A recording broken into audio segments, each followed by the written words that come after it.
Radio Bref, l'effondrement. Bulletin quotidien du 19 février 2025.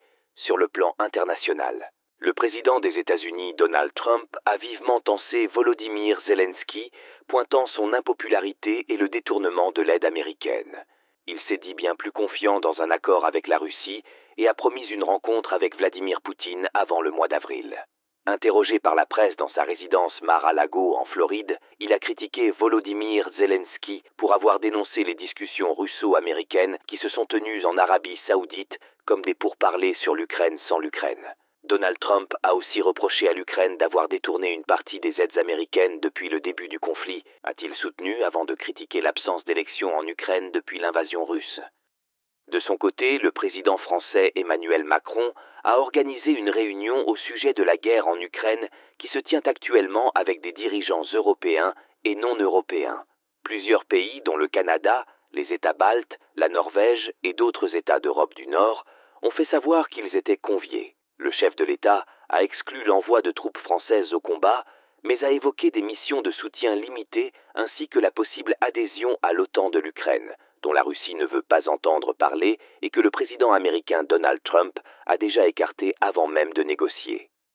Emmanuel Macron a également convié les chefs de parti demain à 11 h à l'Élysée pour une réunion sur la situation en Ukraine et les enjeux sécuritaires.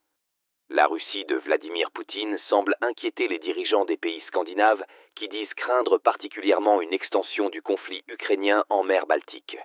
C'est notamment le cas de la Suède ou encore de la Finlande. Le Danemark, de son côté, doit annoncer aujourd'hui un plan de réarmement massif pour son armée, a annoncé hier la première ministre Mette Frederiksen. Au Brésil, l'ancien président Jair Bolsonaro est inculpé pour un projet de coup d'État contre son successeur Lula. L'ex-chef d'État ainsi que 33 autres suspects sont accusés d'avoir conspiré afin de se maintenir au pouvoir malgré sa défaite électorale de 2022. La Cour suprême doit décider de l'ouverture ou non d'un procès. Au Proche-Orient, au lendemain du retrait de ses soldats de la majeure partie de la zone frontalière, l'armée israélienne annonce que son aviation a mené dans la journée une opération pour éliminer un agent du Hezbollah qui avait été vu manipulant des armes dans la région d'Aïta el-Shahab, dans le sud du Liban. L'Agence nationale de l'information libanaise avait auparavant fait état d'un mort après un raid de drones israélien dans cette localité. Le président égyptien Abdel Fattah al-Sisi et le chef du gouvernement espagnol Pedro Sánchez ont à nouveau exprimé aujourd'hui leur opposition totale au déplacement de la population palestinienne de la bande de Gaza, proposé par le président américain Donald Trump. Sur le plan national, Richard Ferrand a été nommé à la tête du Conseil constitutionnel pour un mandat de 9 ans. Sa nomination a été validée à une voix près par le Parlement. L'ancien président de l'Assemblée nationale est critiqué pour sa proximité avec Emmanuel Macron, pour sa compétence juridique jugée trop faible, ou encore en raison de sa mise en examen pour prise illégale d'intérêt dans l'affaire des mutuelles de Bretagne.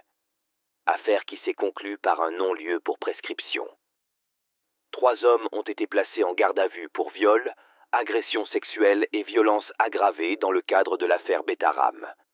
Ces premières mises en cause, qui interviennent après 1 an d'investigation sur plus d'une centaine de plaintes, concernent des hommes nés en 1931, en 55 et en 65, pour des faits susceptibles d'avoir été commis entre 1957 et 2004 au sein de l'établissement catholique. À tous de Roméo Bravo, fin de transmission.